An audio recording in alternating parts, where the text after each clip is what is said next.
Hello everybody and welcome to Earth Day 2020, Pathways to a Healthy, Sustainable Future. My name is Catherine Fritz and today we are privileged with 3 presentations by Gerard Bini, Dr. Cheryl Solomon and Isira. Now after every presentation there will be a question and answer time, and so please put your questions in the chat box below. The chat box is situated at the base of the screen, and on a mobile it could be seen with 3 little dots. Also, it is possible to raise your hand if you click on the participation box below, or again on a mobile, the 3 dots. We will have everyone muted except for the people speaking at the time. So I'll put you through to Patricia Hamilton now, who is the founder and director of Conscious Living Earth Expo, and she will talk more about Earth Day 2020, the presenters and the presentations. People who've made the time to share this experience with us all. Look, the reason why we've chosen today to launch our OneUsOneEarth movement is because it's the 50th anniversary of Earth Day.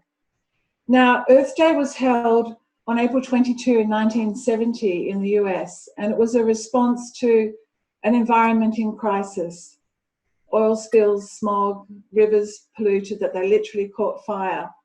And 20 million Americans, that was 10% of the US population at the time, took to the streets and college campuses to protest and to demand a new way forward for our planet. And this first event is actually credited with launching our modern day environmental movement. And it's now recognized as the world's largest civic event. Earth Day proved that huge improvements are possible when we come together to say that everyone deserves a better planet. Earth Day led to the passing of landmark legislation in the US, including the Clean Air, Clean Water, and Endangered Species Act. Many countries soon adopted similar laws, and in 2016, the United Nations chose Earth Day as the day to sign the Paris Climate Agreement into force. At the end of this year, nations will be expected to increase their national commitments to the Paris Agreement.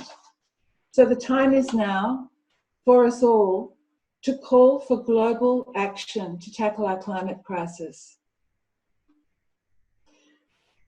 So today, Earth Day is launching a series of digital events which will go on for a couple of days, and you'll be able to log in and participate in those events. Our event is a small beginning to bring us into a collective awareness and intent to create a better planet, a kinder planet, a cleaner planet. So I'd like to welcome and thank our speakers very much for making their time available to us today. Our first speaker is Gerard Bini, and Gerard is a building biologist, and he has invented a way or a technology to combat the negative effects of electromagnetic radiation, including 5G, mobile phones, etc. Following Gerard, Cheryl Solomon, Dr. Cheryl Solomon, who is a doctor of traditional naturopathic medicine. Cheryl is an expert consultant, writer, broadcaster, specializing in health and wellness. Cheryl's based in Oklahoma. And following Sherrill, we'll be welcoming Isira. Isira is a very respected wisdom keeper and a spiritual master. And she has a vision for a new way of co-creating a planet based on 4 pillars of law. So I'd like to welcome all our speakers and thank you so much for your time. And thank you for everyone who's participating. There will be opportunities for questions as we go along. So without further ado, I'd like to bring in Gerard Bini. Thanks, Patricia. Okay, we'll call 5G and how it affects your physical health and emotional well-being in 20 minutes. Okay, some facts about 5G. A lot of people come to me saying, oh, I've seen a mobile phone tower going up down the down the road or around the corner here and there, thinking that they're 5G towers. They're actually not. 5G is being broadcast through LED streetlights, which have a microcell antenna underneath them. I'm going to share the screen now. Hopefully I get this right. And this is an image of, can you all see that? Yep. You can? Great, just guide me. This is a streetlight actually in Adelaide CBD, which was taken late June last year. You can't see the cone in this actual streetlight because of the light, and it's actually hidden inside. So some of the technology is actually concealing the blue cone, which is the microcell antenna. But that's what 5G is being installed into. This other apparatus, this white box with the 3 poles hanging down, with 5G, not only do you have the streetlights, you have this other apparatus, and you'll have one of them on every 4th or 5th street light. When you see the 2 of them together, you'll know that either 5G is turned on or your council's about to turn it on. I'm not a telco, I'm not a technical person with this technology, but I think these are called repeaters. Last year, we did our 5G testing in Canberra, in a suburb called Dixon, and the reason we chose Dixon is one, Optus had published that Dixon had 5G. 2, with my ability to read properties and energy through Google Earth, I was able to verify that beforehand. And so before I said anything on the internet, anything about our products and 5G, I wanted to actually go to where 5G was and do the testing. And it was really, really interesting. What we found when we got to Canberra to Dixon was, okay, these streetlights, which were very similar to that. But what we were looking for is how was the radiation level there? What was it like? Where was it coming from? Was it coming horizontally out from the streetlights, or was it coming in another direction? And the first thing we found is that the 5G, in the 5G zone, that is, they go into a whole suburb and install 5G. So the whole suburb of Dixon had 5G set up. What we found was that there was a radiation charge coming up out of the ground to about 5 feet above the ground.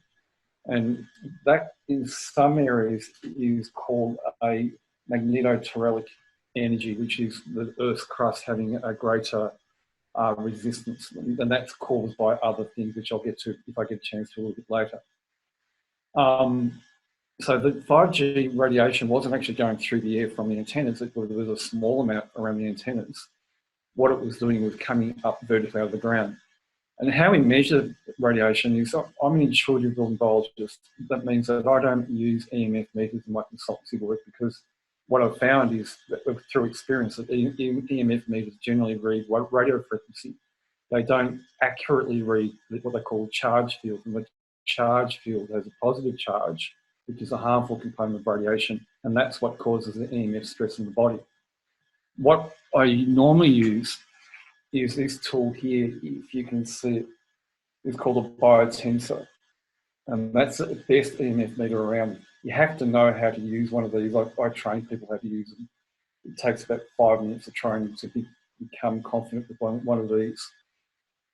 That was developed by a German scientist and building biologist called Joseph Overbash, who died earlier this century. And in Australia, the biotensor has a trademark as a medical instrument, and its description is as a tool for measuring harmful radiation. So it's a legitimate scientific tool. It's more accurate than an EMF meter because it does pick up charged fields. So getting back to the 5G and Dixon, what we found using the biotensor, plus also I can feel these energies, I've been doing this for 20 years, was this radiation charge coming up out of the ground. And I know from other sources of radiation, like when we have high solar winds or Mercury retrogrades or someone's died on your property, you'll get exactly the same phenomenon, which is a radiation charge coming up out of the ground. So what happens when we get to a building with this radiation? When I say out of the ground, we're talking outside, not inside. When that radiation charge gets to a building, it fully engulfs a building with radiation.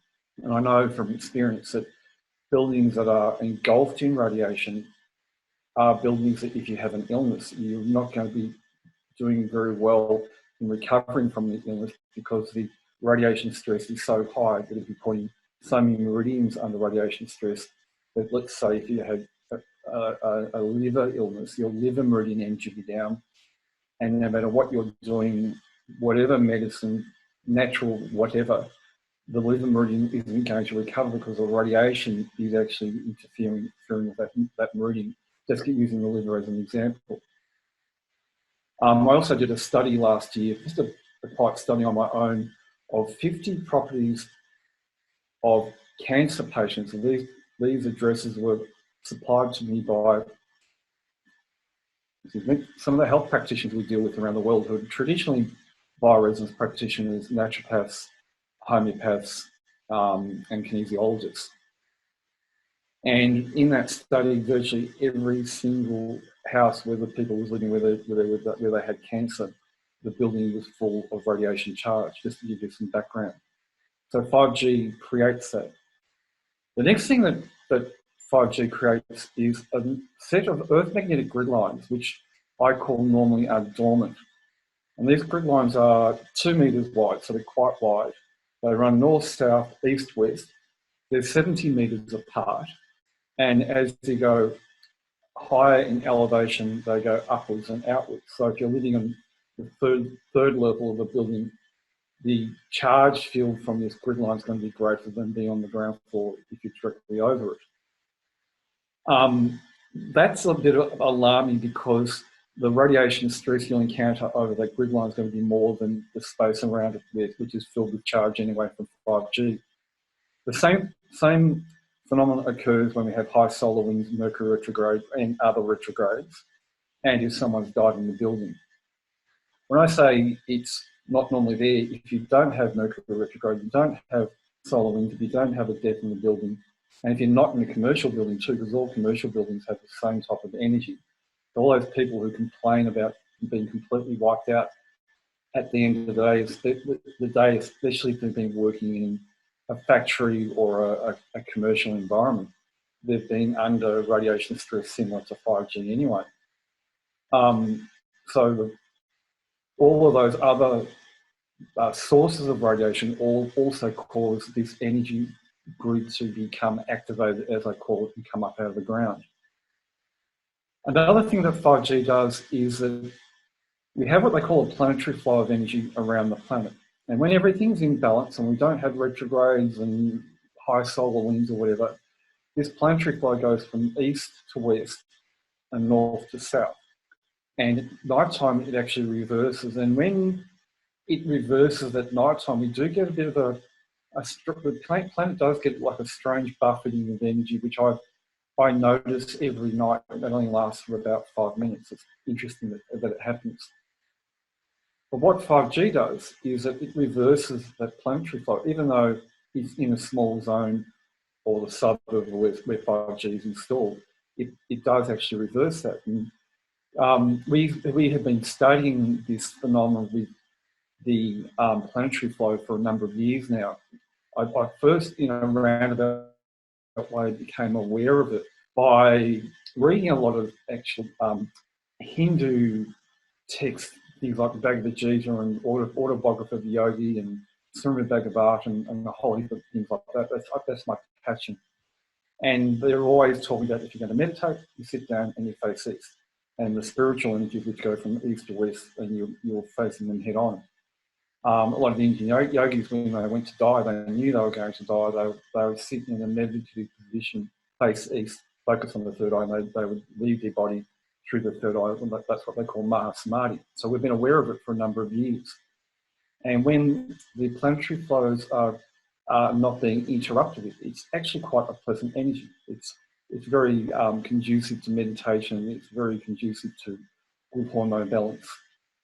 People being calm and relaxed. But when it reverses, those people who are very, very sensitive to energy, especially the ones who are carrying virus, and I'm not talking about the one supposedly going around now, I'm talking about Epstein-Barr virus, which is very, very common. And a lot of people who suffer from electrosensitivity actually do have Epstein-Barr virus. That's a fact. So those really sensitive people, when the planetary flow reverses, are really affected emotionally. So with the same thing going on with 5G, you're going to have that effect on people's emotions. Another thing that 5G does is that we have, in the form of different groups around the planet, what they call ley lines. And ley lines are like an Earth magnetic grid line. They give off a charge, so to speak, that doesn't cause geopathic stress. The charge has a negative, healthy charge. And these ley lines run generally north, south, east, west, and there's various grids. No, I don't know anyone who's really gone into great depth as to measuring and recording all of the grids, but I know of two grids. One's at 160 metres apart. The other one is at 25 kilometres apart.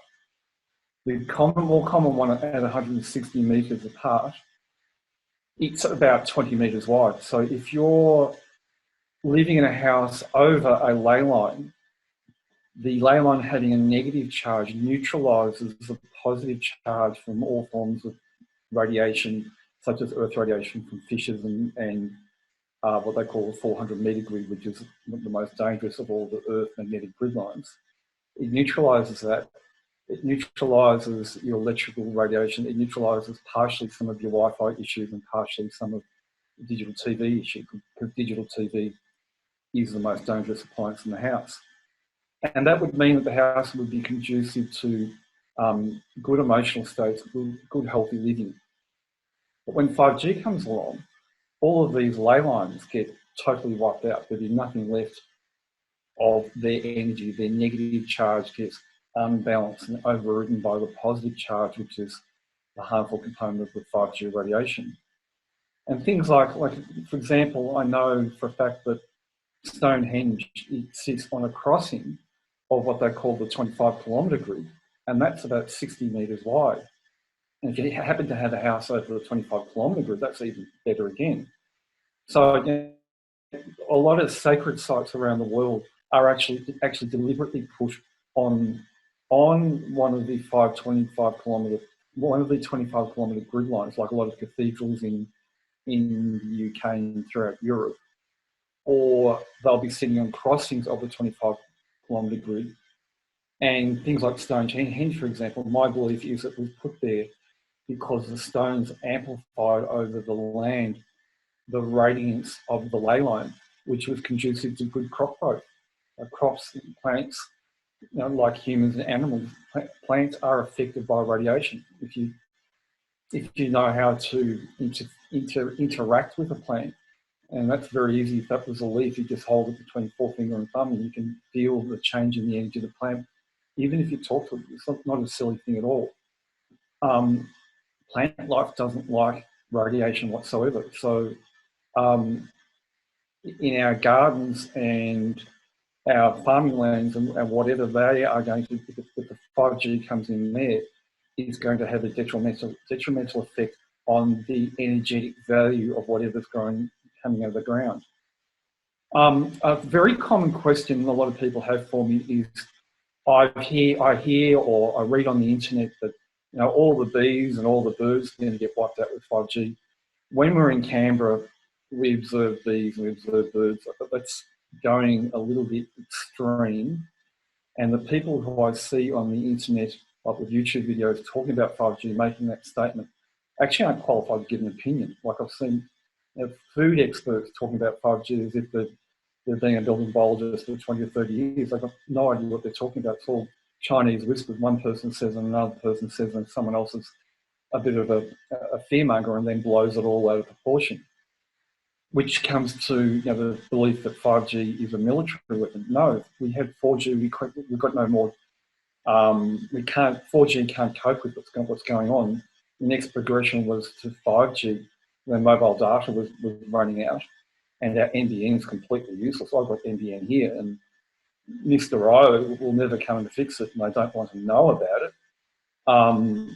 So I can't wait for 5G to come because I can neutralise the charge with our Gerclings or our Stelladone. But 5G is not really the military weapon. The military weapon in our house is our digital TV.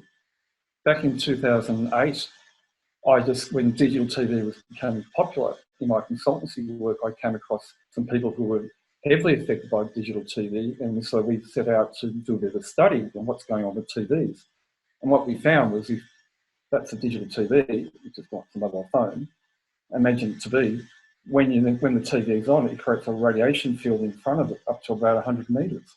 If you're in front of that, you're going to be under quite a lot of radiation stress. That's our military weapon. Back in 2008, I contacted the Digital Rollout Corporation in an email and said, I'm a building biologist and I found this problem with your digital TV.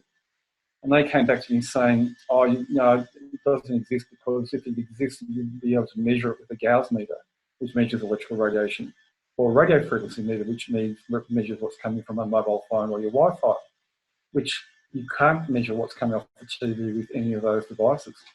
Biotensor showed it very well. Then in the next paragraph, they went on to say, if they dared hear me talking about this in public, they'd sue me for slander. I thought, beauty. Next week, I had Mind Body Spirit in Melbourne, and I've got an extra subject to add in there. So they knew. The Digital TV Corporation shut down, doesn't exist. However, last year, I wrote a blog on digital TV and wanted to include in there this little episode with the corporation, and my web developer got a bit spooked by that and omitted it from the blog. I might sneak in the back end one day very soon and put it back in, because it was really quite telling. So the digital is our real weapon. I've got some questions here. How are we going for time, Patricia? We started a little bit later. She's gone. It's okay.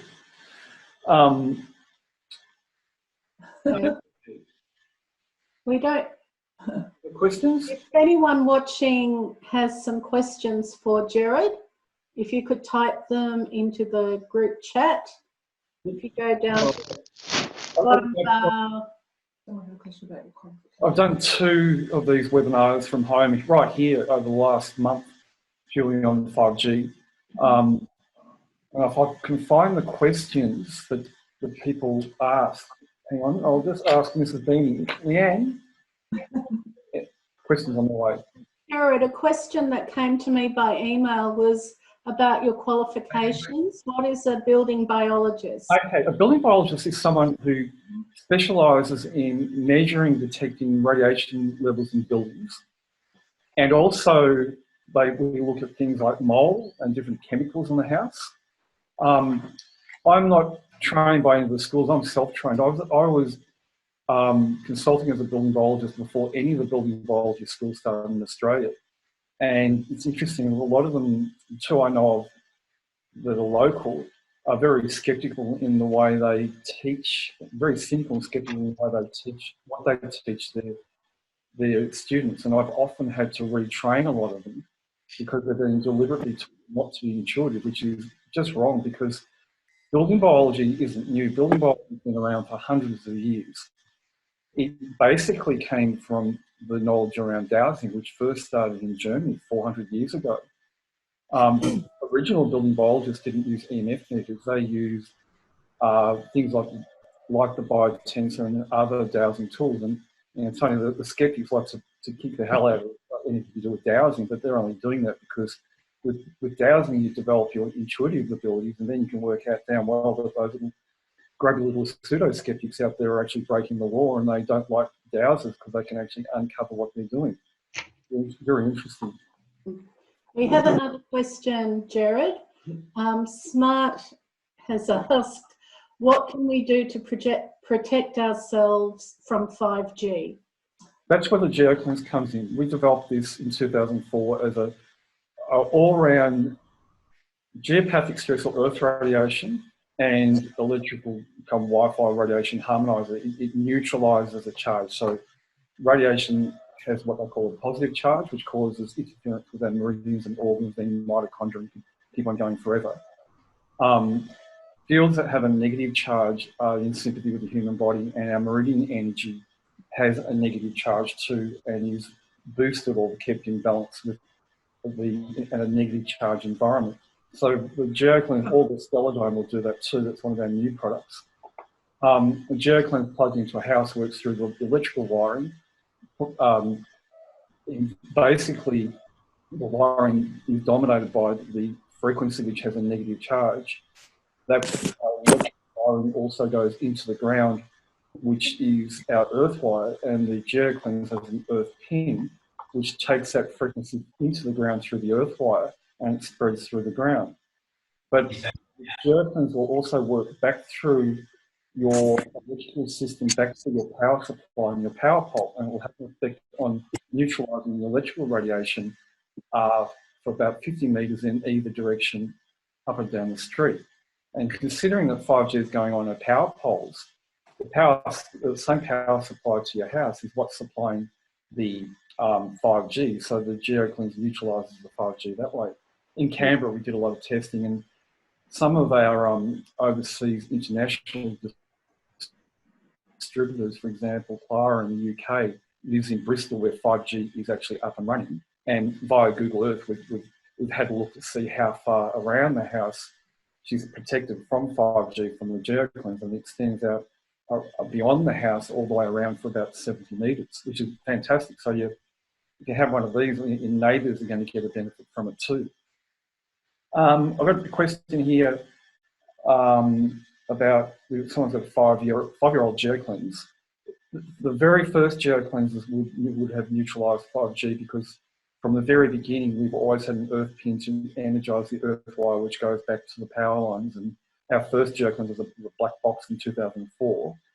And way back then we discovered the effect on the power lines. So it doesn't matter how old the geocleanse is, it'll still work that way. It's just that about 4 years ago, we did a study around what was going on with high solar winds, and these solar winds which comes from a sunspot on the sun facing the earth, and those wind speeds, if they get up to around 450, 500 kilometres a second, something, I've seen them as high as 700 kilometres a second, that causes that magnetoterralic effect, which creates the radiation charge coming out of the ground. And 4 years ago, we just started to really tune into that and realise that the older geocleanses weren't neutralising this strange, but not really strange form of radiation. We just hadn't become aware of it, or we weren't watching it. So we changed our programming to actually accommodate that now. That's really been the only big difference. But yeah, we get high solar winds. We're about to go into a high solar wind because there's a website called spaceweather.com, which I watch every morning, and that gives you the solar wind speed at that time of the day. I think it updates every hour, and they do give a slight prediction of what's coming. And we're heading into a few days of very high solar winds. And when that happens, that's when I get a lot of people on the phone going, "Oh, what the hell is going on?" You know, I'm really sensing it. I wake up and I feel like a bus has hit me. And the answer to that sometimes is, okay, we've got high solar winds, or it could be a retrograde, which will do the same thing too. Okay, any other questions? Actually, I got my question list from my webinar last week. One question is, what are the health risks of 5G and how does it affect the body? As I said, radiation has an effect on our meridians, and then has an effect on our organs, because our meridian has a start and an end point. And when the meridian energy is being affected by the radiation, which has a positive charge, and the meridian energy needs a negative charge to be functioning properly, the organ at the end point is then deprived of energy. And that could be happening already because of an illness or whatever. The radiation just makes it even worse. To give you a good example, I've got there used to be a bioresonance practitioner, a Mora practitioner in Melbourne here, who I think has retired. He's very, very elderly. And he used to say to people, unless you have something like a geocleanse in your house, don't come and see me. Because if you don't neutralise the radiation in your house, all the work, the bioresonance work that they do, can be brought undone as soon as you get home, because the body needs that supportive energy, what the geocleanse does. Another thing that radiation will do have an effect on your endocrine organs, which means it's going to have an effect on your hormones and your neurotransmitters. And people who have troubles maintaining their equanimity, so to speak, who are emotionally sensitive, can have some quite adverse emotional reactions to different radiation fields, or either they get wiped out or they have, say, an outburst, or their mood will change. It'll really have a big effect on them. Gerard, one more question here from Davina. She says, "Hi, Gerard. Thanks for your sharing your knowledge. Could you please tell us a bit about the side effects of Wi-Fi 5G if we have it running in our household? Thank you." Okay. Wi-Fi is an interesting one. Well, the side effects are all the same. It's effect on the meridians, then the organs, and its endocrine system, its hormones and neurotransmitters. With this whole 5G coronavirus thing, there have been some really good YouTube videos that were brought out by doctors who are trying to connect the two of them together. And I don't believe that 5G caused the coronavirus, but the radiation, that type of radiation, will, if you have got an illness, it will stop you from recovering, and especially if you're elderly, it's going to make it worse. Like, I saw a video on the weekend from an American doctor, and he was saying exactly what I was saying. In Wuhan, when they turned on 5G, they weren't going, "Oh, this is terrible." They were going, "Oh, we've got 5G." Because the energy in the air, the bioplasmic charge in the air, which is the emotional pain body charge from them all being not so happy with the regime over a long period of time, causes a human-generated radiation field in the air everywhere. That was as bad as 5G, plus also all the air pollution there. And it's a big industrial city, so all their buildings are all working and already had radiation charge just as bad as 5G. Like in Australia, it's a different thing. And when they start turning it on in Australia, those people who are very, very sensitive may not be used to that occurring in their house all the time. It's going to really knock them around. Wi-Fi is an interesting one. If I used to say, if I ever had a dollar for every time someone says to me, "I turn my Wi-Fi router off at night time," I'd be driving them mad, but I don't. Your Wi-Fi router at night time, when you're not on the internet, shuts itself down. And so many people believe that they have to turn it off to be safe. But a wireless router, its harmful field, its charge field, is only up to about 2 meters all the way around the router, only when someone's on the internet. Beyond that, it's only a wave. And a radio frequency meter will show fairly high readings of that wave in a house from the Wi-Fi. However, it's actually not strong enough. There's no charge to it. It doesn't cause any electromagnetic stress. I've been challenged by that in the past, where someone said, "Oh, but, wherever I go in the house, I can feel the Wi-Fi." And it wasn't the Wi-Fi that they were feeling. The house had had a death on the land, and the bioplasmic charge in the house was so strong that that's what they were feeling. But because they didn't have an awareness of these other things that could be occurring, they go straight to the Wi-Fi. It's a culprit, and it's making them feel like that. I even had a consult. Oh no, it wasn't a consult. Actually, it was a phone consult last year with a woman who said that every time she went to her mother's house, she could feel the Wi-Fi, and the mother had a geocleanse. And I'm saying, no, it's impossible. You can't feel it.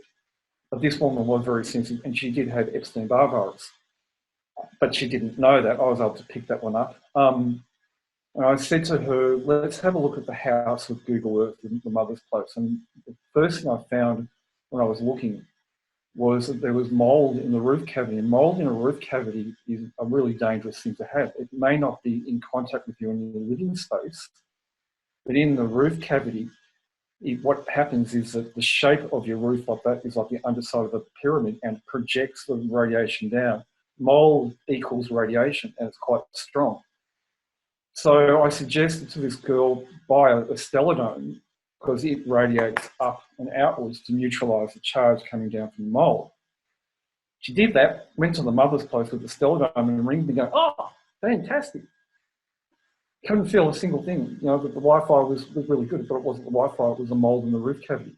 And how you get that there is usually either a leaky roof, or it's extremely common to have a bathroom with an exhaust fan sucking all that moist air into the roof cavity where it's just forgotten about, and it'll just dissipate or whatever. But over a period of time, mold grows, it starts to accumulate, and then you have another energetic problem in the house. Okay, Okay, Gerard, thank you so much for sharing your wisdom with us today. That's a pleasure. And answering people's questions. It's been really informative and I've learnt so much. On the chat bar, for people who are interested, posted a link to Gerard's website and a PDF if you want to download that. Okay, so now we're handing it across to Dr. Cheryl Solomon. We're so happy to have you join us today. Are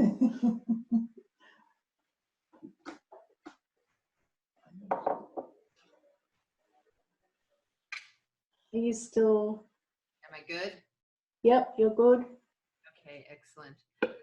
Well, as you can tell, it's evening. I'm here in Oklahoma, and it's not quite Earth Day yet, but I'm rapidly approaching it. I also want to say to everyone who's watching or listening that I actually have been living in Australia for a very long time, and I'm an Australian resident. I've lived in Australia for over 18 years, and I come back every year. So I have a very strong connection, a great love for Australia. I am hoping to return in June. I have my ticket ready to go. I just need the all clear, so I don't have to spend 2 weeks in quarantine when I arrive. So Australia has been a very powerful place for me. I truly believe Australia is an incredibly powerful spiritual land.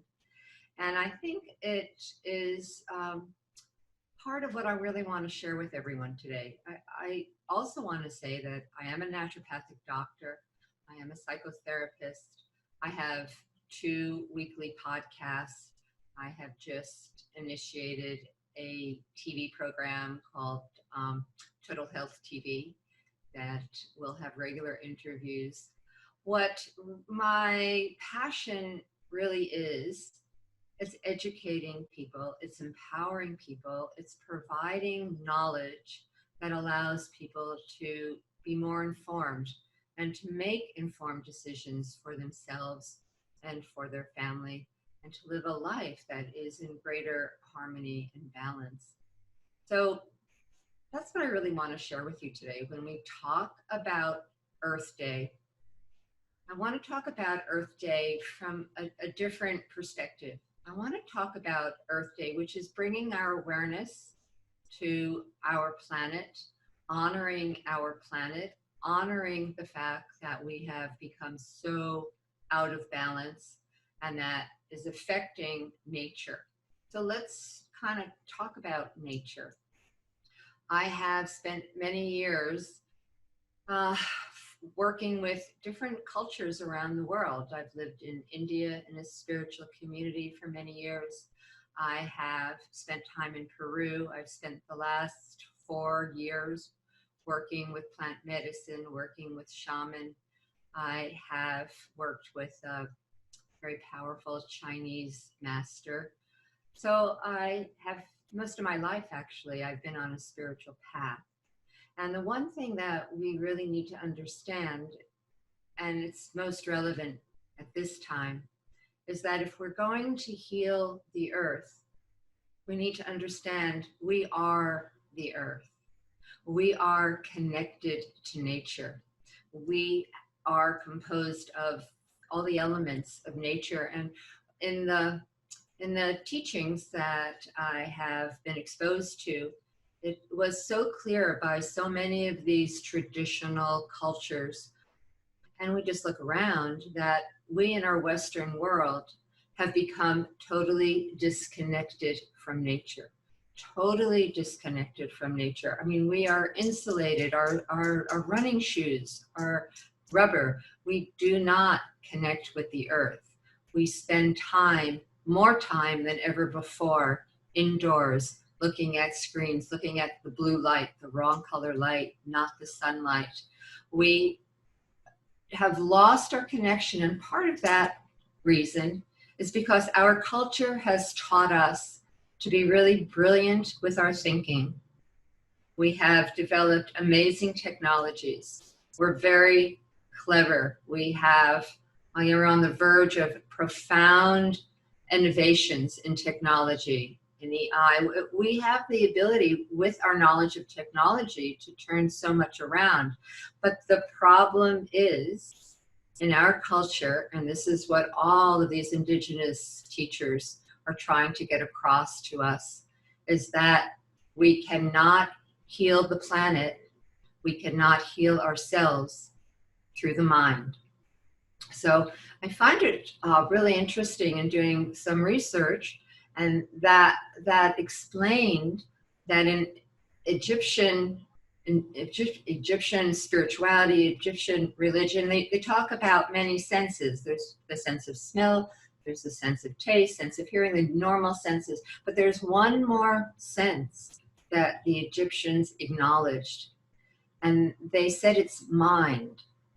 Mind as a sense. That's such an interesting concept, because we think mind and our ability to think the thoughts and to have this cognitive function is really who we are. It defines us, how we think, how we use our mind, makes decisions. It gives us the ability to take in the environment. But to the Egyptians, it is a sense like smell, like taste. It is to be used to experience reality, get information back, but it is not the primary essence of who we are.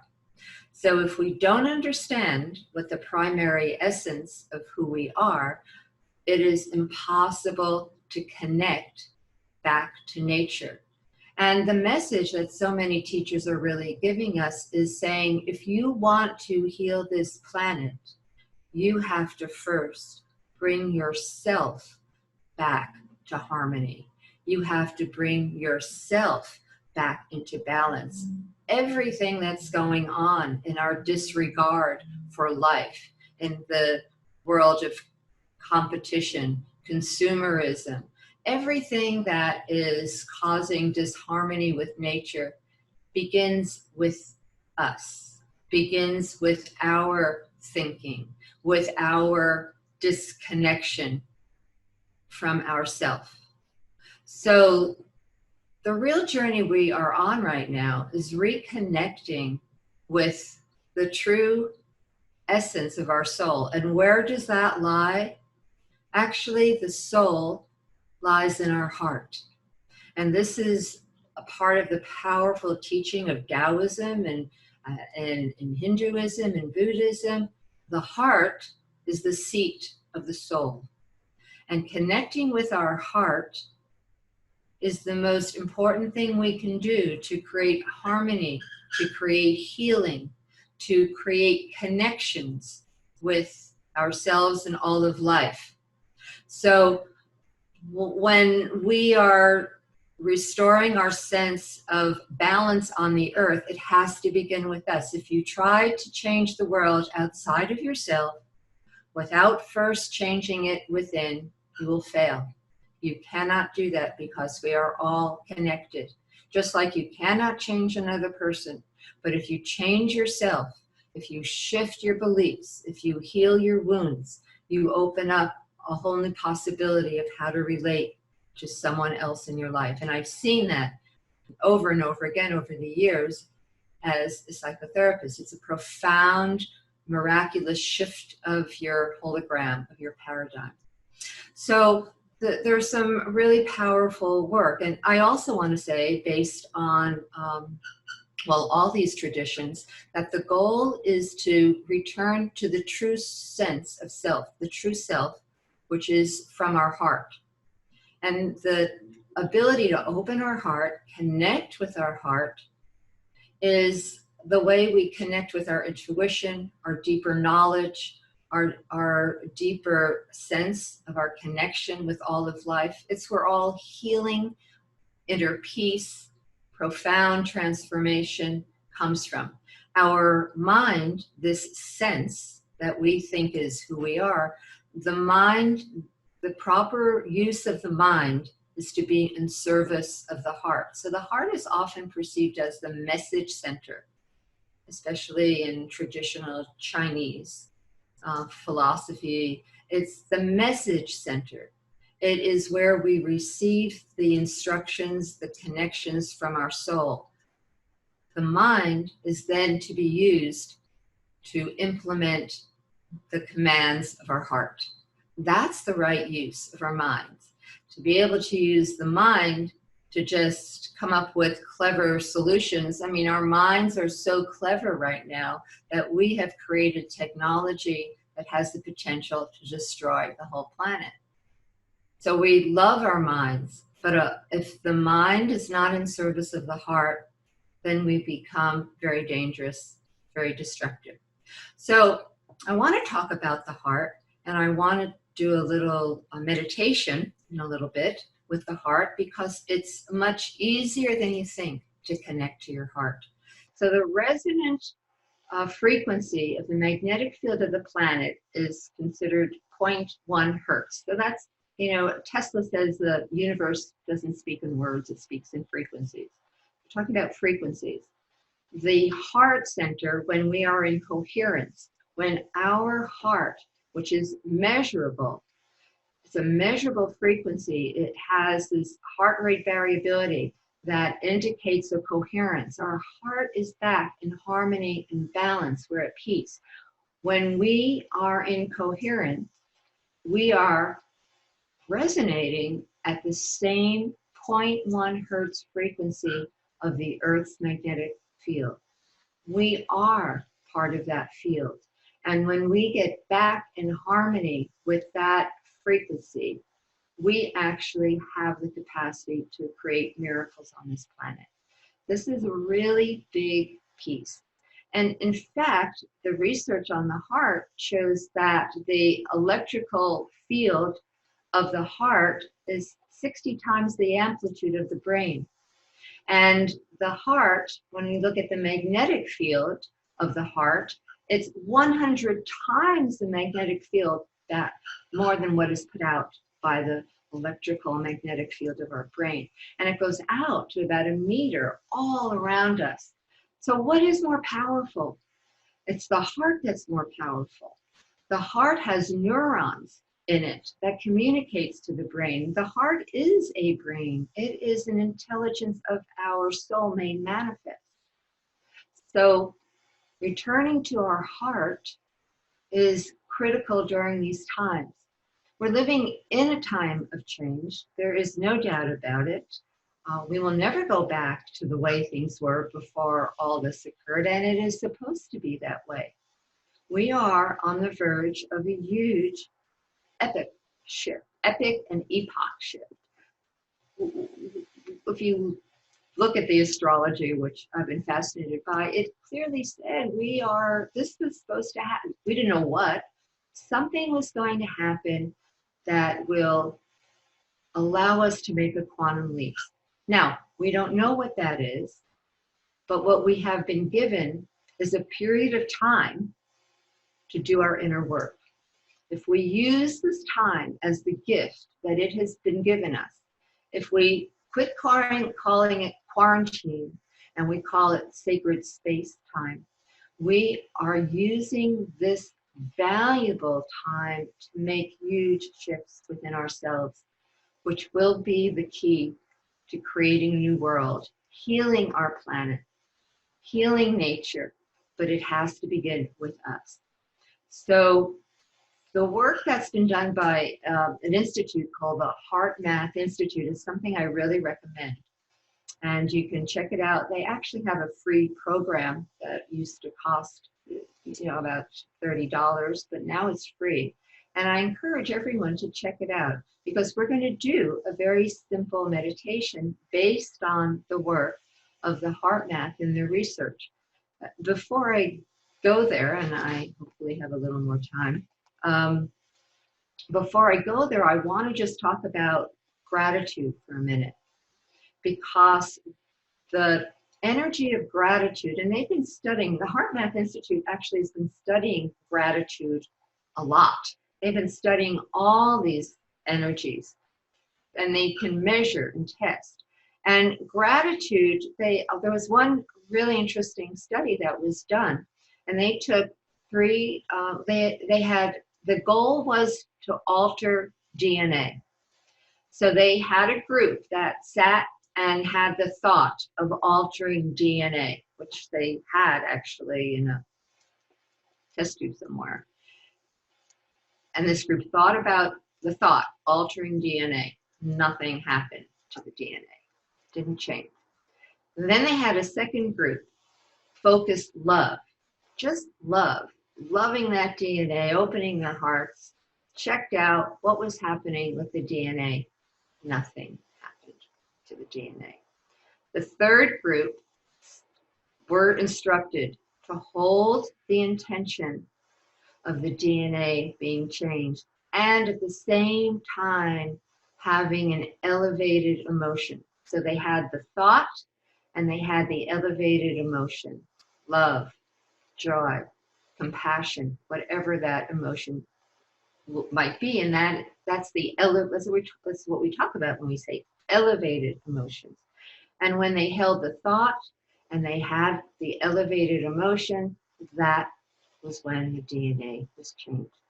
In order to have an elevated emotion, you have to be able to open and connect to your heart again, because that's the power, and that's the power in all spiritual traditions, all esoteric traditions. It's not just your thinking alone that can change your world, change your own personal world. It's the thinking along with the elevated emotion. Combined, you can create a new future. So I thought it'd be fun to do a little heart meditation. And one last thing I want to say about gratitude. Gratitude isn't just a word. It's an energetic state. It's a frequency. And when you can practice gratitude, you can actually create a change in your neurohormones. You create a change in the chemistry of your body that literally can alter all the organs of your body, all the biochemical reactions, put you into a place of peace and harmony where growth and healing happen.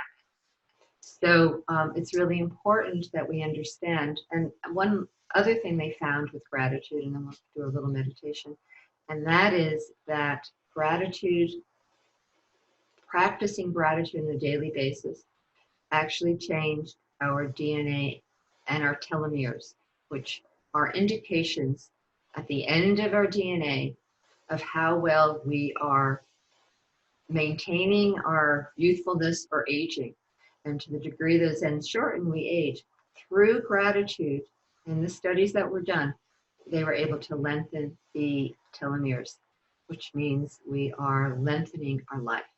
This is powerful work, simple, and it must be done. If we want to really change our world, we have to start with us. So I think I'll stop there, see if there's any questions. I want to stay on time, right? I'm doing okay? You're doing really great, Cheryl. So we haven't got any questions at the moment in the chat. So we might just go straight into the meditation. Really looking forward to that.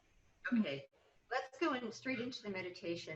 And I think I just want to read you something before we go straight into the meditation, because it's nice to kind of stay quiet when we finish. So this is from Rudolf Steiner.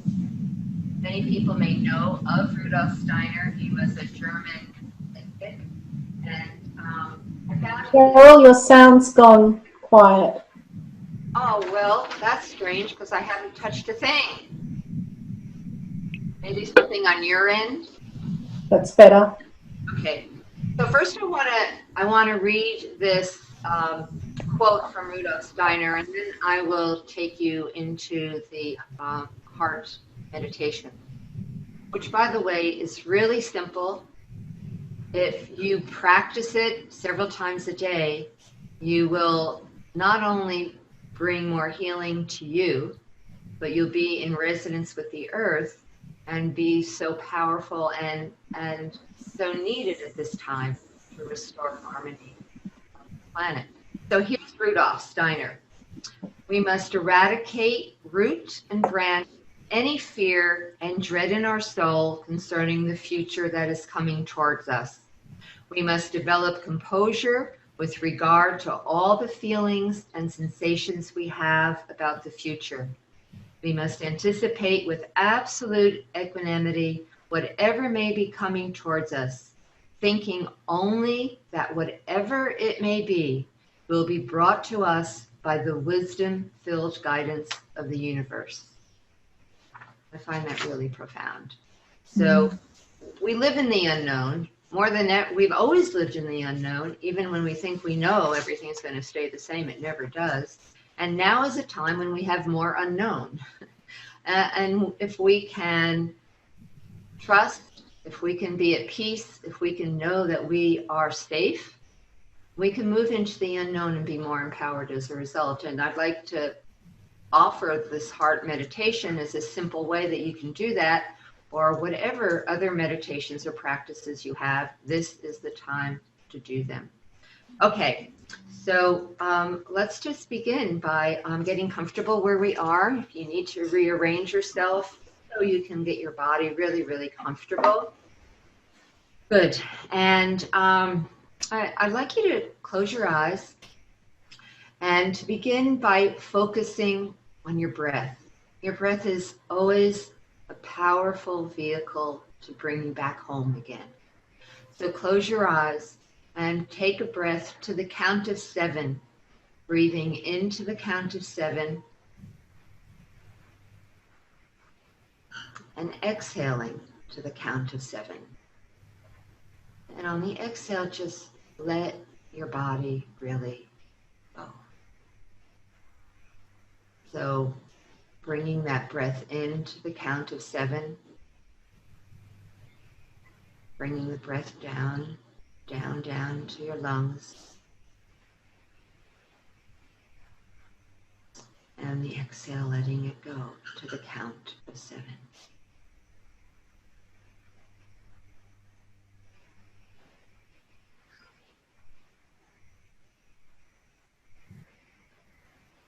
And as you let go on that exhale, just feel your body letting go even more each time.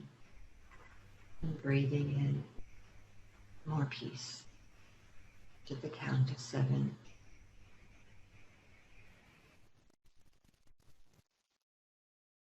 And letting go to the count of 7. And with that next breath, imagine you could take that breath in through your heart, as though your heart had nostrils. You had 2 nostrils in your heart. And when you're breathing in to the heart and exhaling from your heart. So your breath is flowing into your heart. Just get a sense of it.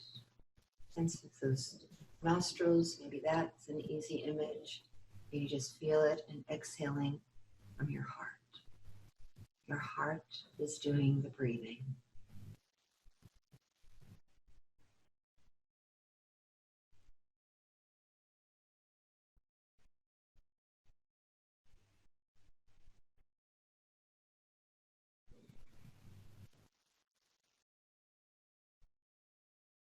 And with that next breath, as you continue to breathe in through your heart, breathe out from your heart, I'd like you to have a memory of a place, a time, a person that you felt a sense of peace and well-being with. Whatever comes to your awareness as you breathe in and out of your heart, and just allow that sense of well-being, that time of joy, of love, of just maybe feeling really peaceful and serene with that memory. Let it be in your awareness as you breathe in and out of your heart.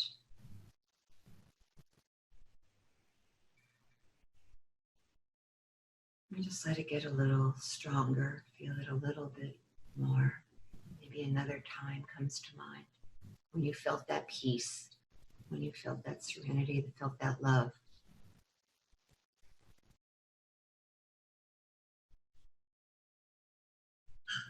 And as you feel, hold, and sense that feeling of peace and well-being, I want you to just bring into your awareness someone, something, somewhere that needs healing.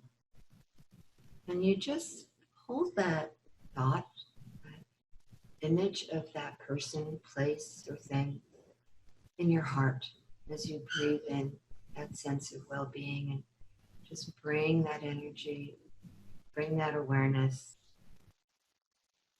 Just holding that image is all you have to do. Taking a moment.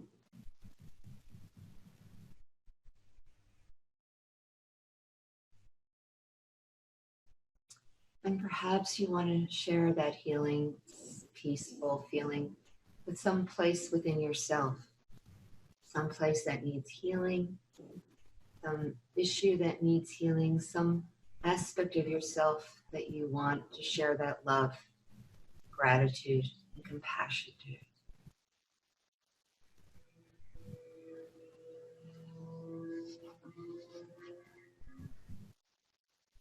And with that next breath, let that energy of peace, compassion, and love flow out to the planet, to the places on the planet that are in need of healing. The forests, the oceans, the animals.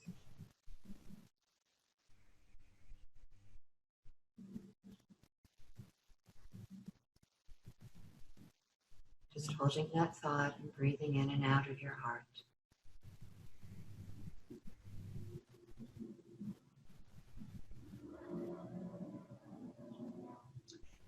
And then just take one more breath in into your heart. Exhale out of your heart. And bring your awareness back.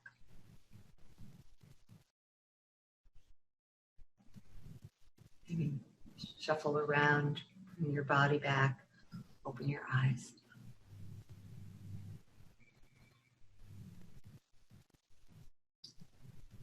That is called heart-centered meditation. And it's really the meditation that is taught from the Heart Math Institute. So simple, so easy. People who have practiced this meditation have found their anger has disappeared, their anxiety has disappeared. They found that they are more alert, their creativity opens up, there's more peace and healing in their relationships. I mean, how good does that get? Really simple. It just requires your willingness to do it as often as you can. So I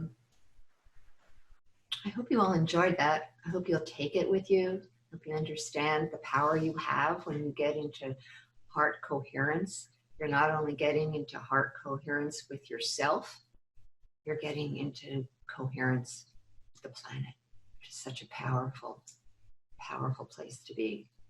So, so thank you. Thank you for this time. Thank you for being here, for making this a priority to experience this wonderful celebration.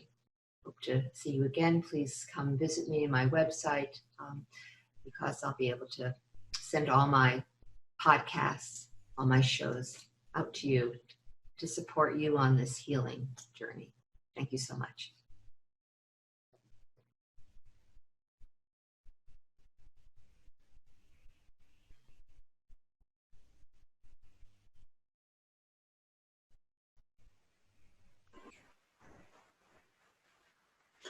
Thanks, Cheryl. That was amazing. So Jacquie, anything you want to share about that? I just felt a really strong, energetic energy. It was like I was in an energetic field. It was very, very strong. Yeah. And the breathing just took me somewhere very deep. Yeah. Somebody else want to share before we have to sign off, or I have to sign off?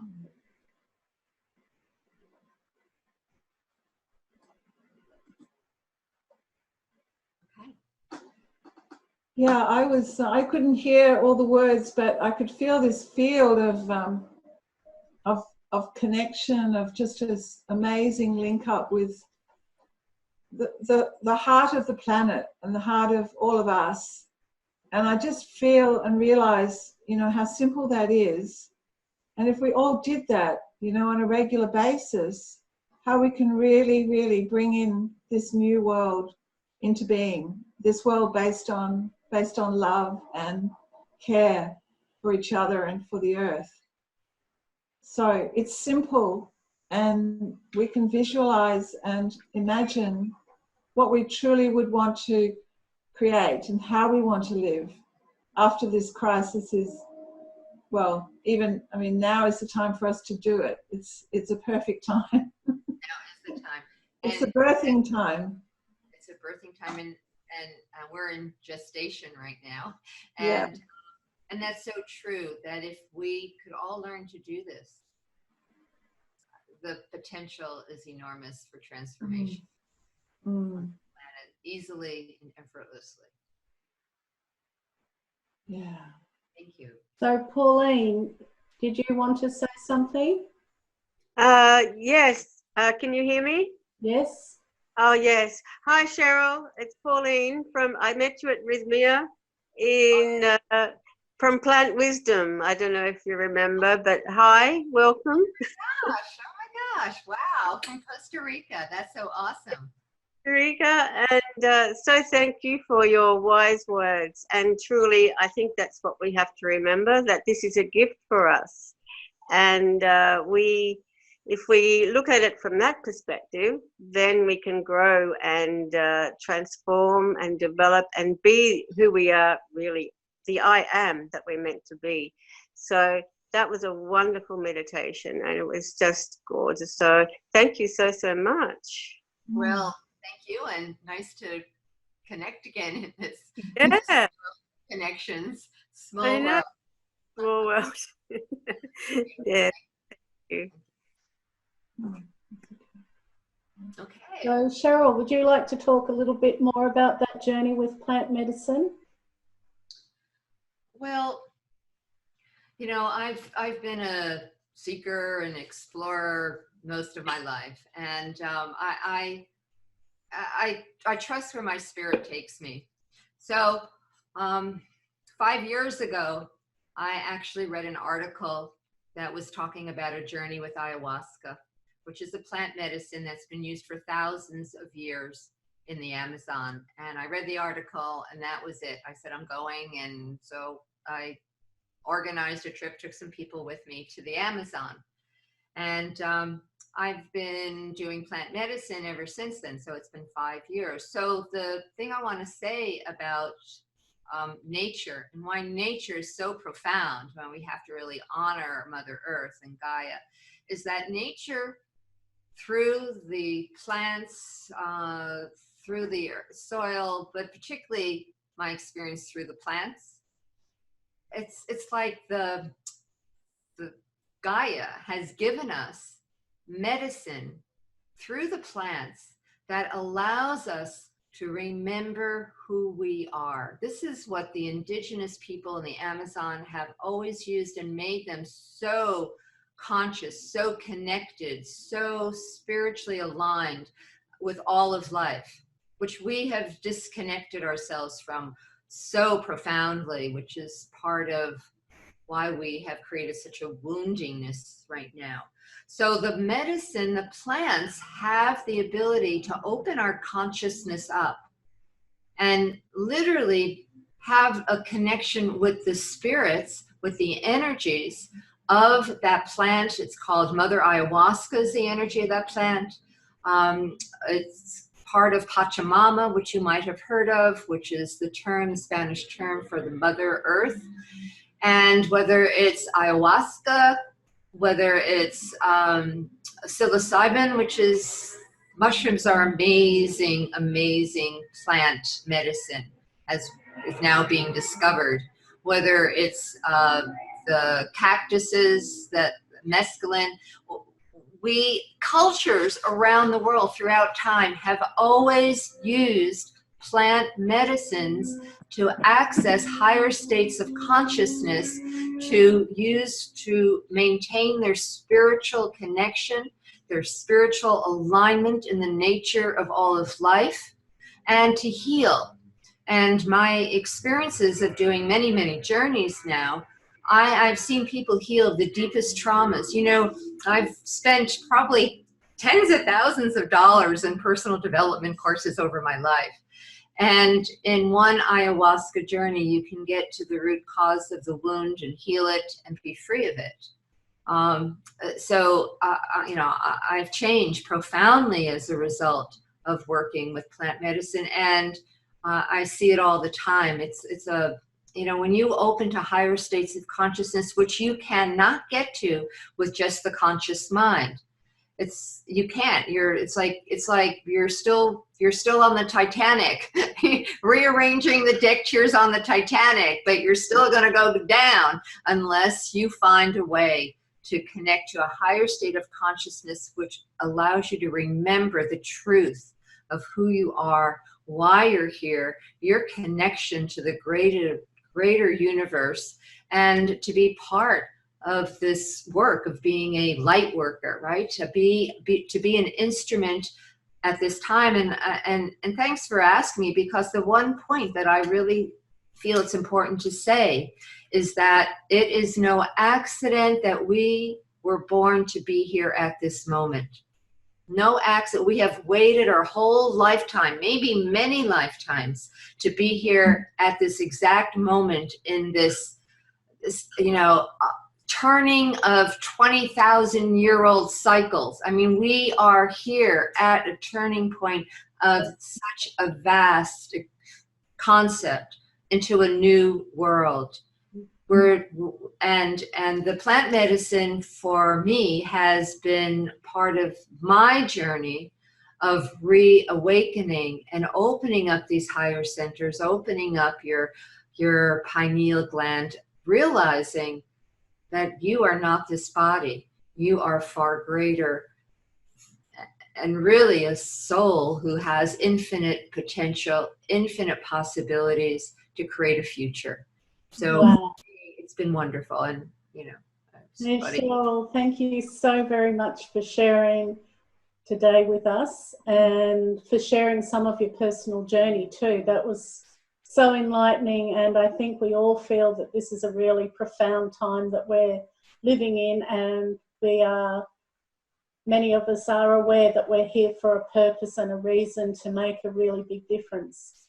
So we've put your details up in the chat room, and anyone on the call or who will be watching this in the future who would like to contact you can find your details there. And yeah, please do, especially when I return to Australia and have some programs and workshops. That's how you can stay in touch with me, because I will be back. Yeah, beautiful. If not in person, again on Zoom. Exactly, one way or the other. Thank you, Cheryl. It's my great pleasure now to welcome another very special guest, which is Isira. As a respected wisdom keeper and spiritual master, Isira offers profound understanding and hope. She bridges the gap between the overwhelming challenges we are facing in the world today and our spiritual journey. So wonderful, thank you. And it's wonderful to be with you all and everyone joining in today in this here and now. And what an incredible here and now it is. This time we are living in is certainly proving to be very interesting.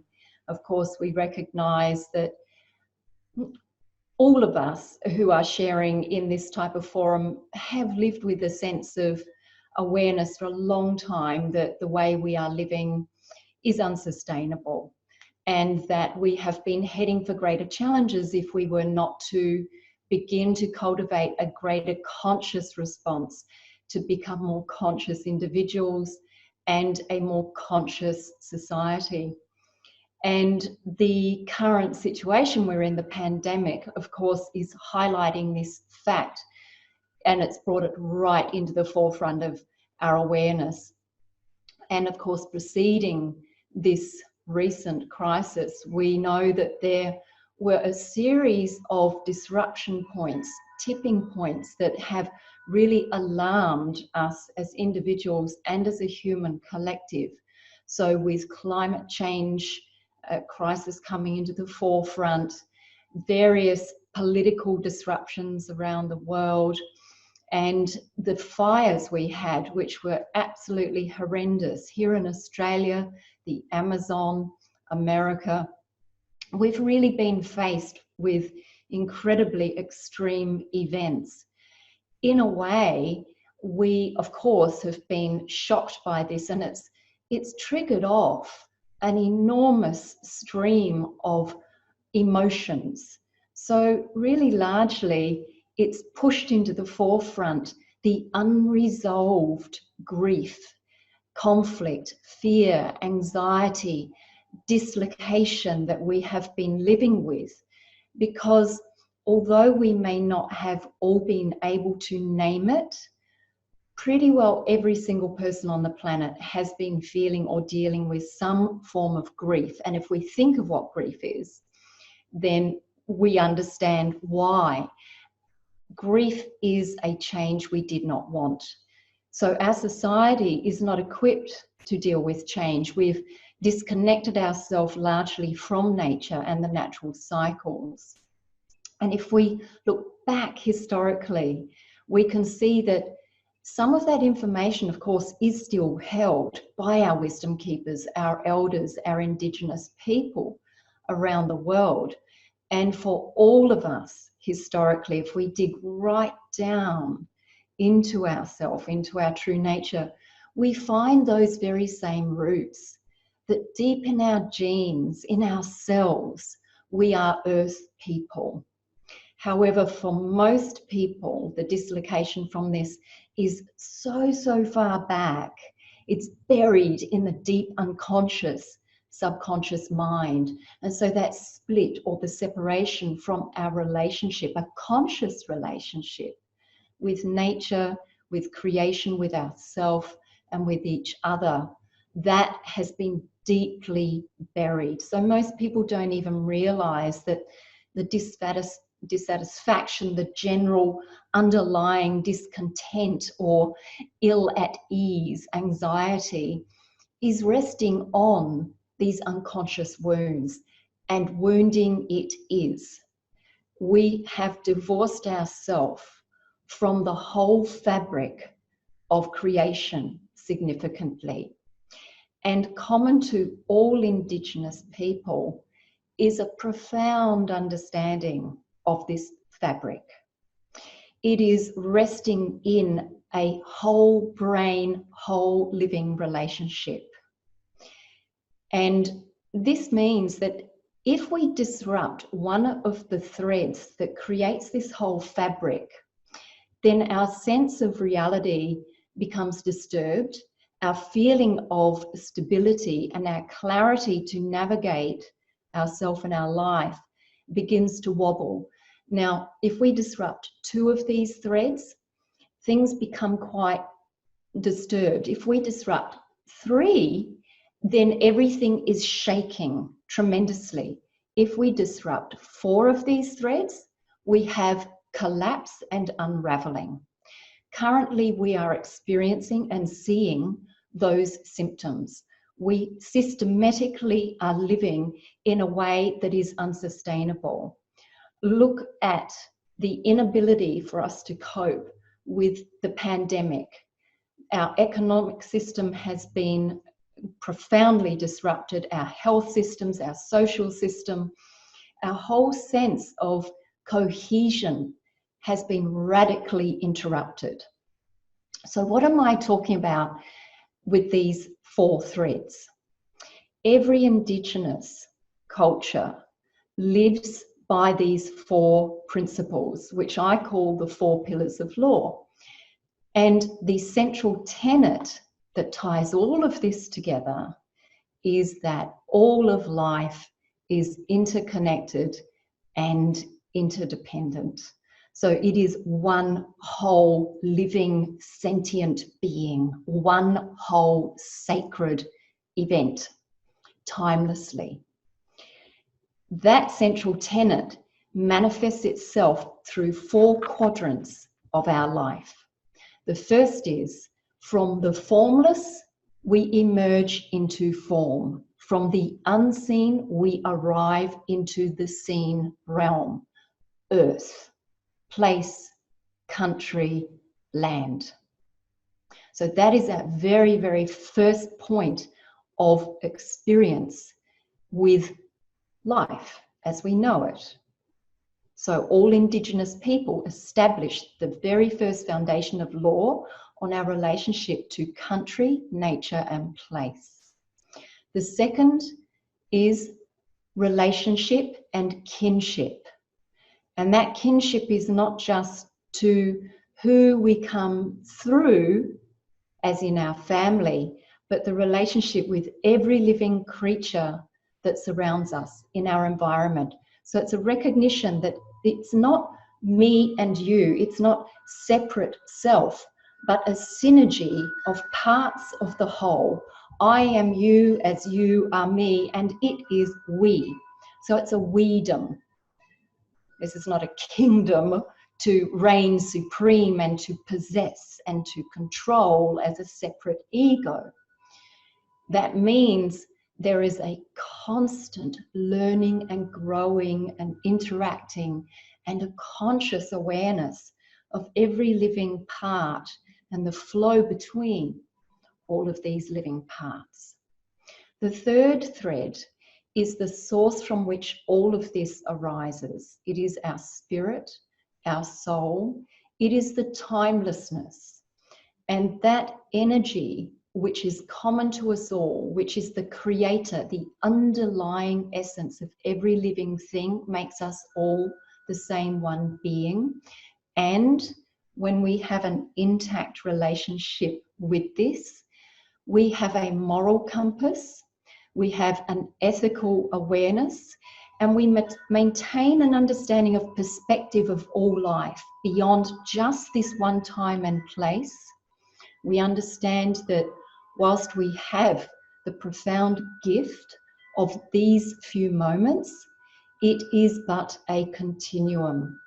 I am that which is unborn, undying. I am that which has always been. I being all of us, all existence. The fourth pillar is the cosmos. Having a relationship with and understanding the cosmic laws of creation, from microcosm to macrocosm, from seen to unseen, and that within those patterns we recognize and we experience directly cause and effect. If we disrupt this relationship, we do not hold true responsibility. Many of you would know it is a common premise of all Indigenous people to state that we are custodians, that we are the children of Earth, and that it is our responsibility to play our part, to protect her, and to share a sacred relationship with all living things for all place and all time. And so this is whole integrated thinking and living. What do I really mean by this? If we look at this in comparison to where we are right now on the planet. So modern man, having severed this profound connection and broken these threads, is living in tunnel vision, closed system mind, which is possession, control, superiority, and competing. And within this closed system mind and thinking is the premise of separation, that everything actually is separate and is fixed as an objective experience, or the object realm, should I say. So everything is measured in terms of object. As such, there is a profound loss of intelligence and, most of all, love. because love is the sum totality of all energies. It is the undivided self. We know when we fall in love, it's because momentarily we suspend our sense of division and separation.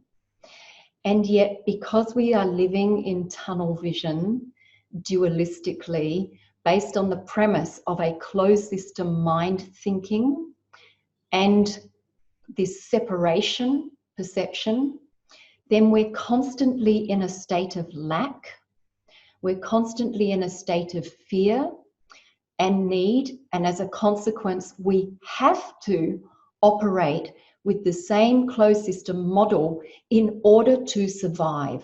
So this closed system model pushes us to compete, to get as much, if not more, than our fellow people or creatures in order to have a slice of our own security. Now, that closed system mind then has also, alongside of it, one of the most gross illusions of our modern society, and that is that operating with this closed system thinking, we can keep going and growing endlessly. Think about the model of economy.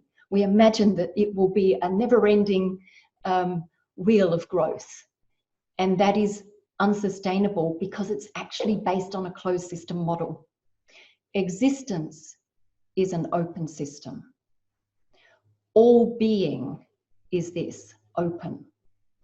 And unless we have a conscious relationship where each of those 4 pillars is engaged with directly, we live, we learn, we experience, we interact in harmony with each of those pillars, we disrupt our own capacity to grow and learn, and we cut ourselves off from all of that information that provides us with the know-how to live sustainably and regeneratively.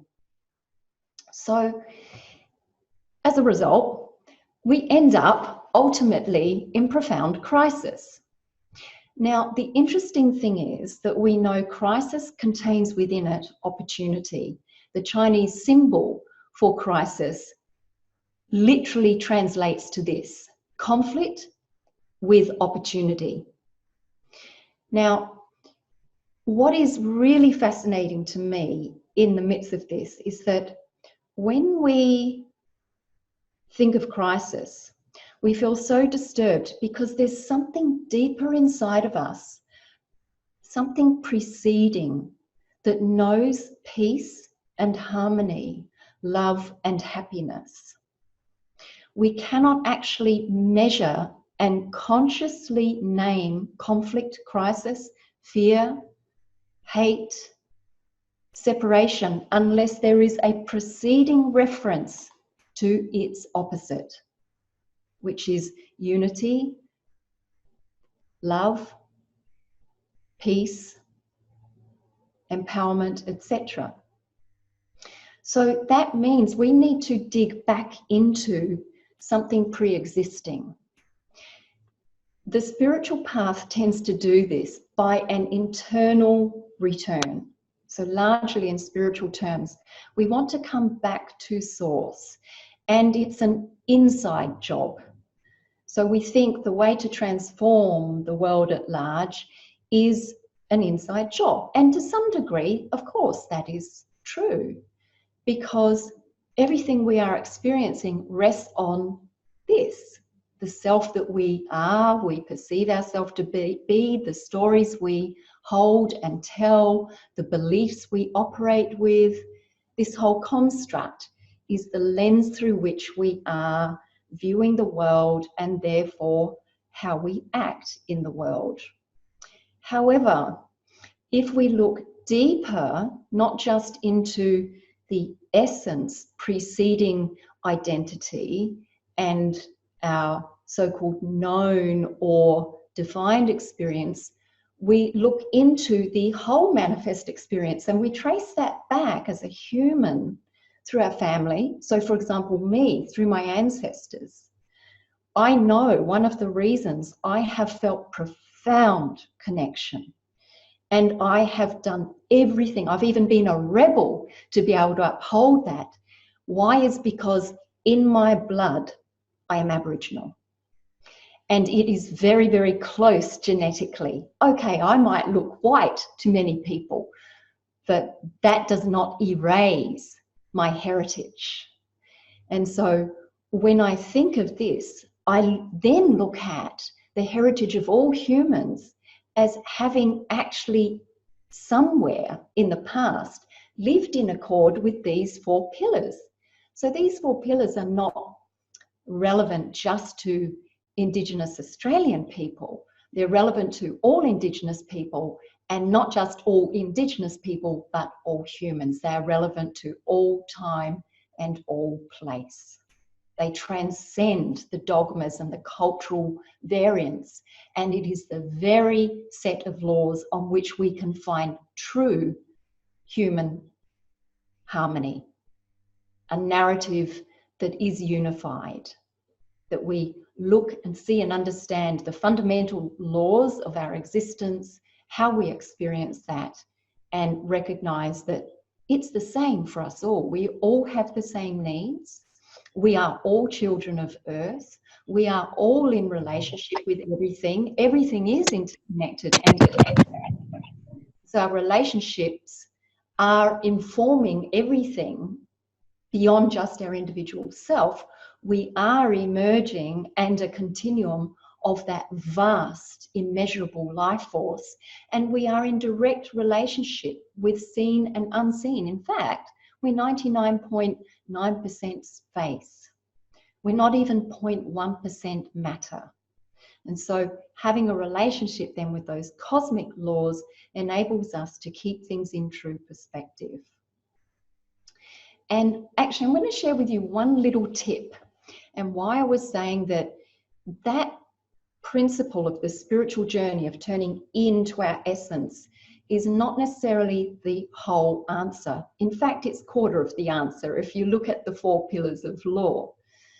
Why? Is because it creates somewhat of an insular or isolating reference point, whereas whole mind living, learning and experiencing, or integrative learning and living, is in direct relationship to all of these dimensions. And as an individual focusing in purely on consciousness, we're actually not tapped into the whole fabric of consciousness, which is alive and singing through every insect, through every leaf on every tree, through the vibrational frequencies pulsing through earth, through the rush, the timbre of every trickling stream, the roar of the ocean, etc. All of this is a manifestation of consciousness and its cosmic intelligence.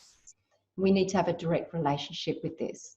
So, one little tip is this, and that it rests on, I'll share with you a particular little story that I look back on in a conversation I had with my papa, Kumanara, who was the last standing true custodian of Uluru, Australia's Sacred Heart. And as an elder, he did an enormous amount of work to bring a greater understanding of Indigenous wisdom and its relevance to our current challenges and to all people. And in this conversation, we were talking about the stars and the wonder of the stars, and how we're so trained into looking at the objects, the immediate points of reference. And we talked about the dreaming story of the great emu. So many of you know the Milky Way, and you might have heard the dreaming story that is the rainbow serpent. Well, there's also the dreaming story of old man emu, who travels through the Milky Way at a certain time of the year. And when you look up, you can see, of course, the outline that it looks very much like an emu running across a plain. However, the primary repository of information is not in the points, the stars themselves, but in the black spaces between them. And this reminded me in this conversation with Papa how, as a child, I was so much more aware of space and the vibrational flow of everything within the space. Yes, I could see trees, I could see people, of course, but for me it was much more spatial as an experience. I then realized that this is one of the blocks to the current mind, is that we're so fixated with looking on the object. You look at form, and when you look at form, it's perceived to be separate. So you might look at me right here now on your screen, and you see the object, the screen, you see this so-called separate person, and you have the reference of yourself as a separate object and person.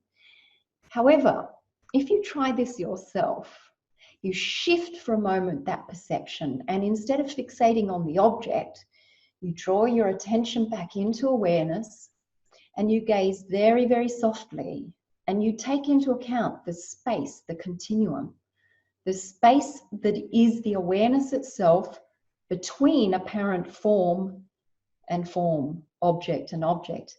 And you take this into account, and suddenly you realize that actually everything is held in space. The one thing that unites us all, that glues us all together, is the space. And it's that space in which everything is communicating. Everything is interconnected. And we know this even in modern science. Quantum physics has revealed this for us. The entanglement theory exposes that what we think of as emptiness is not a nothingness. Everything is connected, and even atomic particles that can appear to be separate from here to another planet are in immediate communication through this cosmic field. So by this one simple practice, and I encourage you to experiment with that, try it out yourself, regularly shift your attention to then take in the space and see what happens. You're going to feel and recognize a very different experience with the fabric of life, not just something you go and close your eyes and go inside to, and you try to imagine the vastness of the cosmos and your greater eternal self, and that somehow everything's connected in that. And then you open up your eyes, you come out of meditation, and bing, you're back to your same old fixed state and feeling separate and everything's divided. So unless we restore these four pillars, the four pillars of law, as a direct experience, we do not have a lived conscious experience. It remains purely a concept. And so our Indigenous people knew these truths and lived by them. And every single act was a whole state, whole integrated movement, encounter. And the wisdom was relayed through this entire fabric and was upheld. And so we lived regeneratively. Why are we in crisis now? Why is our climate in collapse? Why are our societies in collapse? Because these four threads have been disrupted. And when we do not have a direct conscious relationship with them, as much as we might have the intention to live more heartfully, to live in unity together, to create sustainably, we are missing information.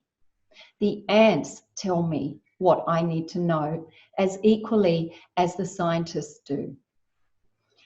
You tell me what I need to know as equally as my mother, my father, my uncle, my auntie, as do every other creature that surrounds me. My soul is the access point in which I maintain that thread of connection with everything. Unless I maintain that internal compass, I cannot have the ears or the eyes or the open senses to maintain that relationship.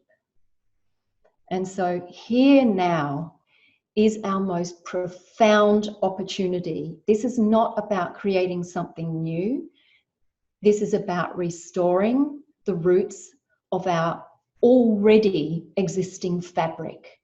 Earth already has it all here for us. Our soul is the carrier of this infinite, eternal wisdom and knowing. Our relationships are constantly informing us. And so now we are being presented the most grand possibility of all time, and that is to revision, rewrite, redream, restore, and regenerate our world as we know it now, to draw upon that ancient wisdom and the wisdom we each carry and create a new version of that which is the eternal truth that always has been. We are one, and we have the power to create a living, manifest vision and expression of this, each and every one of us, and it is up to every one of us. And so I am profoundly grateful to my ancestors and to every human that has been shocked or has been gently awoken to begin remembering deeply these shared truths that belong to us all, and that now we are in it together. It doesn't matter where we are from, what our background, what our culture, our status, our age. We are in this same generation, this time, a window of profound change. And this generation is here now. It is our opportunity. We collectively are the regeneration. Now is our time. Thank you, Isira. That is such a profound message, and I think there's a lot to digest. So I share this video out so people can rewatch, because there's so many pearls of wisdom that you've shared there. And we have a question for you. Wonderful. How do we go about bringing these 4 pillars of law into the creation of a new world? Wonderful. So first of all, I just want to say briefly, you can go to the site, isira.com. You can look for the 4 pillars of law and the regeneration campaign, and you might like to join the Awakening Place, because there's a lot of content and material and tools for you to directly engage with. Because let's face it, although it's incredibly simple to point to and explain, and we know that truth in its simplicity, it is also a big job. So it takes dedication from each of us. But think about those 4 pillars in their most basic terms. First and foremost, restore your relationship with nature. Make it a point that every single day you take off your shoes, you walk outside, you stand on the bare earth, you go, you hug a tree, sit on a rock, open your heart, open your mind, listen to nature. Listen. She is here to teach us. 2, really reflect deeply on the truth that you are having a relationship through your lenses, and that every other being is truth. So come with openness, humbleness, willingness to see the sacredness and the wisdom and the sameness of every other person and every living creature.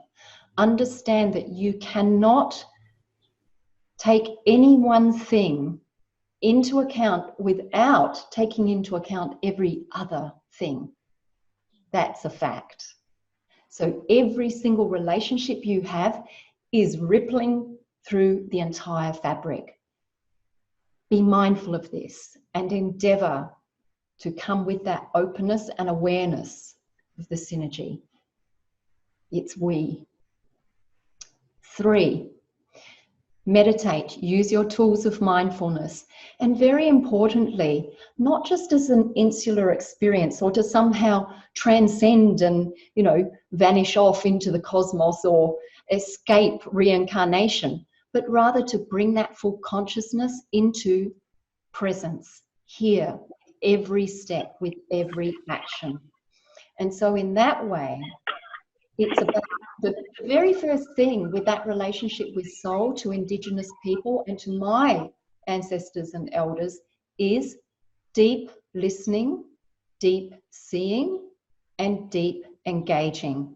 So that means, 1, we must be present to listen to our own conscience, our own soul, the true, authentic feelings and expressions that are unique to us, and that we must be able to maintain that engaged, open, deep listening and deep seeing and deep engaging with everyone and everything.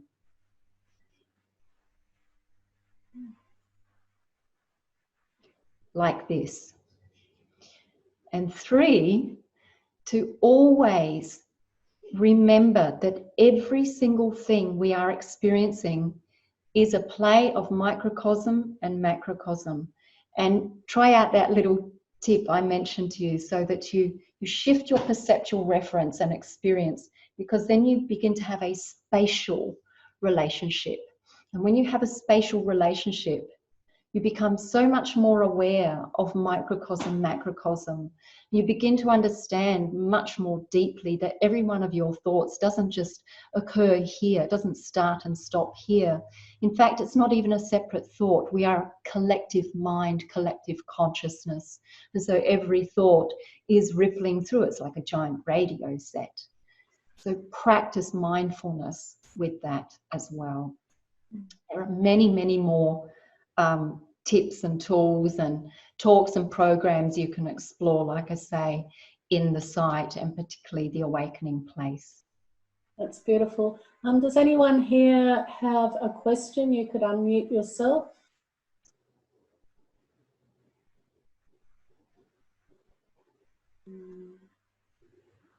Doesn't look like we have any questions.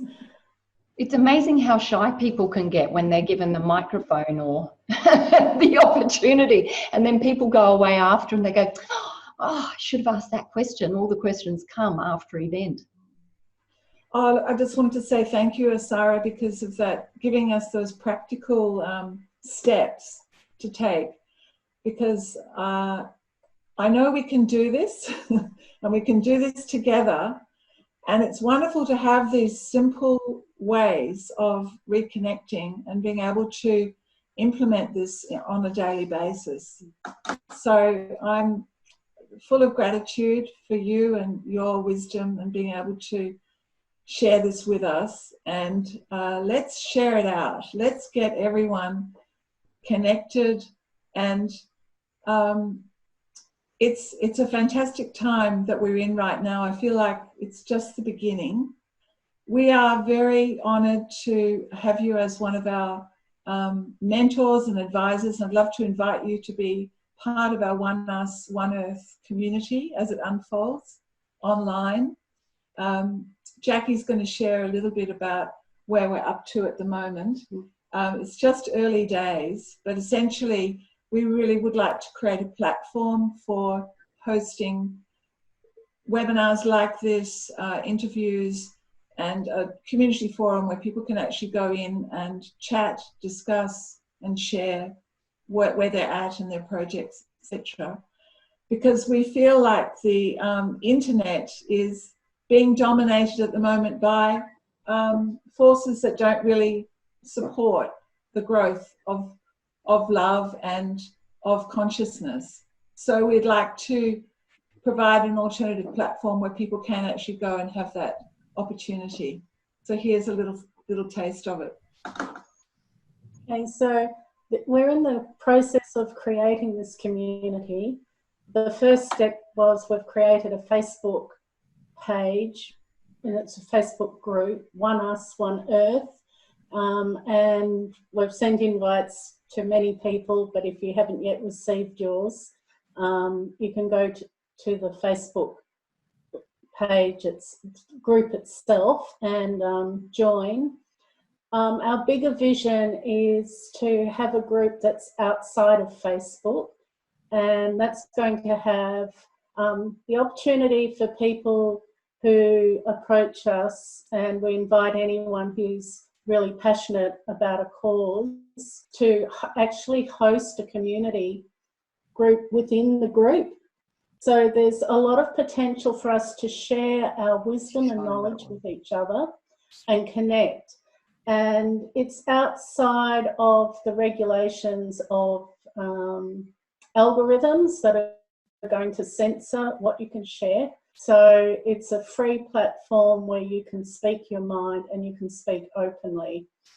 And if you just stay tuned on this group, look at our Facebook page regularly, and stay connected. We'll have regular magazine newsletters and that come out. So if you're not subscribed to our magazine newsletter, you can go to our Conscious Living magazine site, and there's a subscribe button there on the right top corner, and you can make sure that you do get our regular magazine.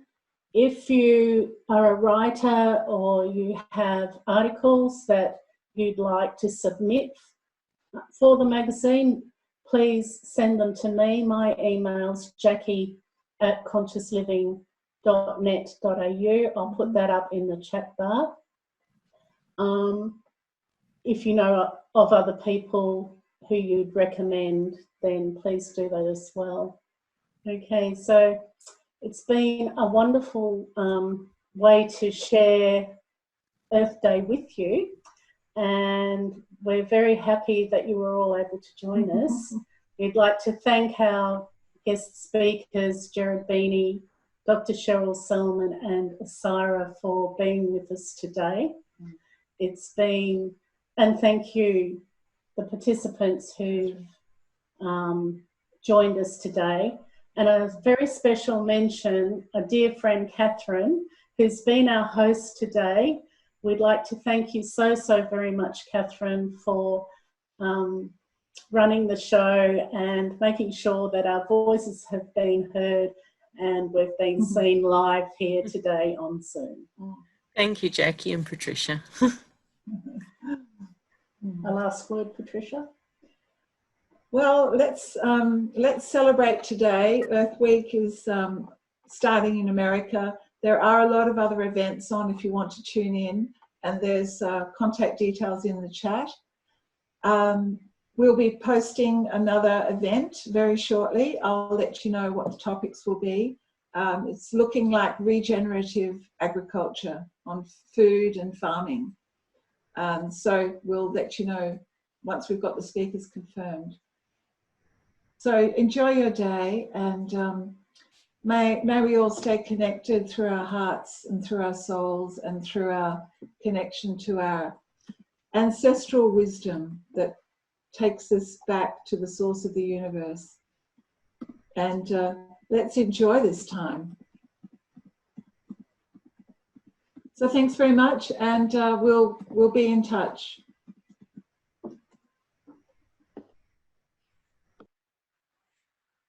Bye. Okay, I've just popped up my email address there if anyone would like to email me. And if you've got thoughts or ideas or questions that you didn't ask during this session and you think of them later, if you email them to me, then I will pass them on to the speaker. Yeah, so thank you for being here. Thank you, Catherine. Can we just all unmute? Is there anyone who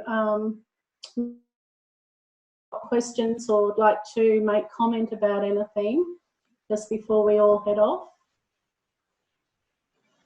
It's really lovely. Yeah. Oh no. Robert, how did you go? Did you end up getting it on your TV? Yes, thank you. Oh, that's great. Patty, how about you? How did you find it? Thank you. It was my very first time to experience a webinar, and I was a bit frightened about all the text and what to press and what not, but I heard and I listened, and thank you very much. Well, it's our absolute pleasure. Hope we see you again. Thank you. Mary, are you here? Yeah. No. Would you like to cut this for me? Please, I can't manage it.